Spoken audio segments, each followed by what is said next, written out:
Today, we'll walk you through how to remove, clean, and properly replace the Squeegee Bristle strip on your Shark Detect upright vacuum. Items to have on hand as you remove, clean, and replace the squeegee include a Phillips head screwdriver and paper towels.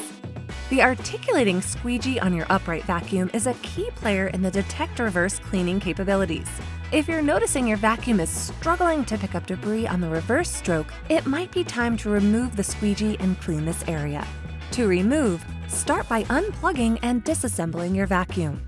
Remove the nozzle by stepping on the lift-away pedal and pulling up on the pod. Take the floor nozzle and turn it over. Locate the Squeegee Bristle strip. You will notice there are 4 Phillips head screws that need to be removed.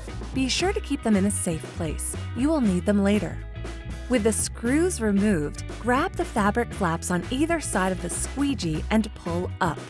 Minimal force should be required to remove.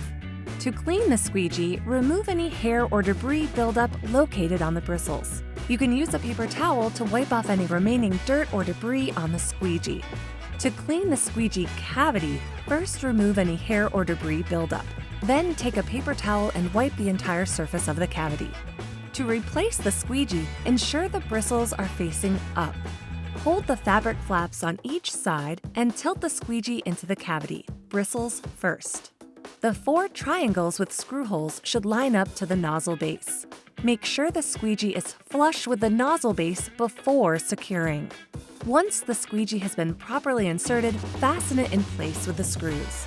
If you're looking for more cleaning tips or have additional questions, visit our support site. And don't forget to subscribe to our YouTube channel for more guides.